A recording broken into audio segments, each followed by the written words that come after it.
Hello అందరికీ, అందరు ఎలా ఉన్నారు? నేనైతే చాలా బాగున్నాను. వరలక్ష్మి వ్రతం రోజున మా అమ్మవారి ఆలయంలో జలదీపాలను అయితే పెట్టడం జరిగింది. మా మమ్మీ జలదీపాలను పెట్టాలని ఎప్పటి నుంచో అనుకుంటున్నారు. అదైతే పోస్ట్పోండ్ అవుతూ వచ్చింది.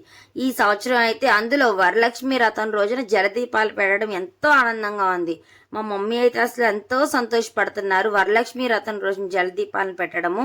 అమ్మవారు చూసారు ఎంత చక్కగా, ఎంత అందంగా కూర్చున్నారో జలదీపాల మధ్యన. ఆ వెనకాలన్న స్టాండ్ని ఎప్పటి నుంచో చేపిద్దాం అనుకుంటున్నాము. అదైతే అనుకున్న టైంకి అయితే అవ్వలేదు. కానీ మా మమ్మీ అరటి చెట్లని ఇలా కొట్టించి, ఇలా దానికి హోల్స్ పెట్టించి, దానిలో దీపాలు పెట్టించి ఎంతో చక్కగా స్టాండ్ అయితే తయారు చేశారు. ఆ అమ్మవారి చుట్టూ ఆ స్టాండ్ అయితే ఎంత అందంగా అయితే అంత అందంగా ఉంది. అసలు లక్ష్మీదేవి అంటే సిరి సంపదలకు, పాడి పంటలకు నిలవు.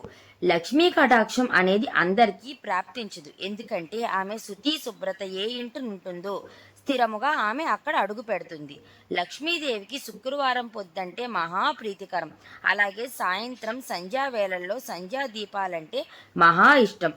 అక్కడ లక్ష్మి తాండవిస్తుంది. అందుకే ప్రతి ఒక్క ఆడపడుచు వేకువజామునే లేచి ఇల్లు పరిసరమాలను శుభ్రం చేసుకొని అమ్మవారికి ఇష్టమైన పిండి వంటల్ని తయారు చేసుకొని వరలక్ష్మి వ్రతాన్ని నోచుకుంటారు. లక్ష్మీదేవికి వెలుగంటే మహా ఇష్టం.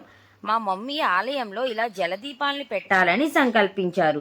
దీపాలు అనేది అందరూ పెట్టగలం, కానీ ఇలా ఆలయంలో అమ్మవారి ముందు జలదీపాలను పెట్టాలని, అందరికీ మంచి జరగాలని, లక్ష్మీ కటాక్షం ప్రతి ఇంటా కూడా ఉండాలని ఇలా జలదీపాలను అయితే పెట్టడానికి మా మమ్మీ సంకల్పించారు.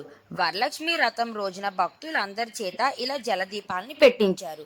ఎంతో మంది భక్తులు అమ్మవారికి జలదీపాలను పెట్టడానికి ఉత్సాహంగా వాళ్ళ కోరికలు తీరడం కోసం ఎంతో మంది భక్తులు అమ్మవారికి ఇలా జలదీపాలను అయితే పెట్టుకున్నారు.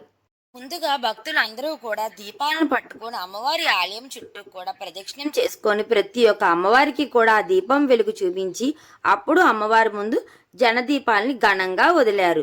ఇలా వరలక్ష్మి వ్రతం రోజున జలదీపాలు అమ్మవారికి పెట్టడం భక్తులందరికీ కూడా ఎంతో కన్నుల పండగగా ఉంది. చూసారా, అమ్మవారి ఆలయం అంతా కూడా దీపాలతో మరోపక్క భక్తులతో ఎంత అందంగా నిండిపోయిందో. ఇలాగా అమ్మవారికి నక్షత్ర హారతిని అయితే ఇచ్చాము. నక్షత్ర హారతిని కూడా ప్రతి ఒక్క భక్తుల చేత దీపాలను వెలిగించి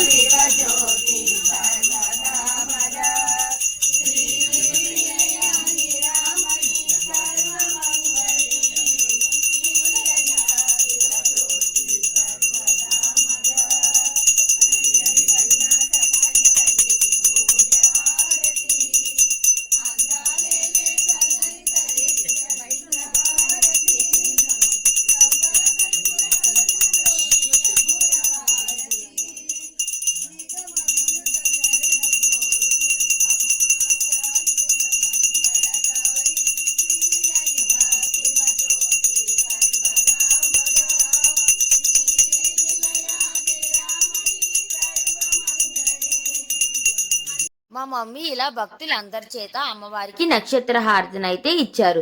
చూసారా, దీపాల మధ్యన అమ్మవారు ఎంత అందంగా ఉన్నారో. అసలు అమ్మవారిని చూడడానికి రెండు కళ్ళు కూడా సరిపోవట్లేదు.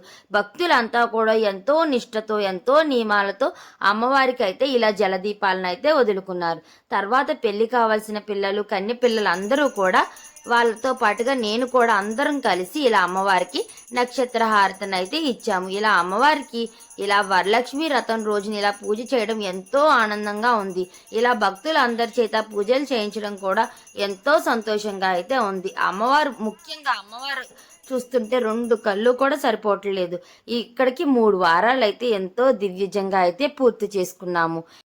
4వ వారం కూడా ఇంకొక మంచి అలంకరణతో మా బంగారు తల్లి మీ అందరికీ కూడా దర్శనమిస్తుంది. మీ అందరూ కూడా వరలక్ష్మి వ్రతం ఎలా చేసుకున్నారు, మా జలదీపాలతో అమ్మవారి అలంకరణ ఎలా ఉంది అనేది నా కామెంట్ సెక్షన్లో కామెంట్ చేయండి. ఇలాంటి మంచి మంచి వీడియోస్ కోసం నా ఛానల్ని అయితే like, share and subscribe to